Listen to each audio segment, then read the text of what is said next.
इस बार की जो थीम दी गई है वह 4S पर आधारित जीवन के उन महत्वपूर्ण क्षेत्रों को, भारत की संत परंपरा, जो भारत की आध्यात्मिक ज्ञान की धरोहर के प्रतिनिधि हैं, हमारा साइंटिस्ट जो भारत के लौकिक जीवन के ज्ञान की धरोहर का प्रतिनिधित्व करता है, हमारा सोशल रिफॉर्मर, समाज सुधारक, जो समय समय पर समाज के अंदर आई हुई विकृति को दूर करने में अपना योगदान देता है, और हमारा छात्र, स्टूडेंट, जो नए भारत की परिकल्पना को साकार मूर्त रूप देने का काम कर रहा है।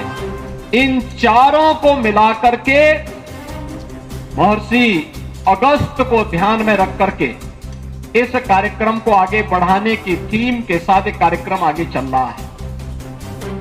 सज्जनों, मुझे बताते हुए प्रसन्नता है, महर्षि अगस्त के बारे में मान्यता है कि महर्षि अगस्त उत्तर और दक्षिण भारत को जोड़ने वाले एक ऐसे ऋषि हैं। उनके बारे में कहा जाता था कि अकेले अगस्त ऋषि उत्तर भारत के को अगर एक तराजू में महर्षि अगस्त को रख दें और स्थानीय दूसरे प्रशासन तराजू और में पुलिस पर उत्तर भी सवाल भारत उठ के रहे ज्ञान के हैं। धरोहर लोगों को की मांग रखेंगे है कि तो प्रशासन अगस्त तुरंत ऋषि मामले की जांच करे और उससे संबंधित भी लोगों पर उनका कार्रवाई हो। बृहद धर्मात्मा और निषाद ने विराट अपनी स्वरूप फेसबुक है। पोस्ट में लिखा कि वे अपने साथ हुए भारत विश्वासघात की और दो राजनीतिक षड्यंत्रों से महत्वपूर्ण आहत होकर अब इस दुनिया को छोड़ रहे हैं। परंपराओं को उन्होंने समाज के लोगों से काशी और अपील की तमिल कि के वे उनके माध्यम से परिवार की जोड़ने देखभाल का, करें ताकि उनकी आत्मा को उत्तर शांति मिले। से लोग इस बात दक्षिण पर को बहस कर रहे जोड़ने हैं का, कि क्या धर्मात्मा निषाद को सच में आत्महत्या के लिए संस्कृत मजबूर किया और गया था तमिल को या इसके पीछे आपस कोई में और गहरी जोड़ने साजिश का है। एक सशक्त माध्यम महर्षि अगस्त भी रहे हैं, और हजारों वर्ष पहले उत्तर से जाकर के पूरे दक्षिण भारत में इस अभिनंदनीय कार्य को महर्षि अगस्त ने आगे बढ़ाया था।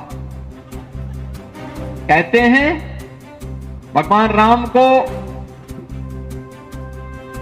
माता जानकी के, माता सीता के खोज के लिए प्रेरणा प्रदान करने और उस समय के राम रावण युद्ध में आदित्य हृदय स्त्रोत का मंत्र देने का काम भी महर्षि अगस्त ने ही दिया था।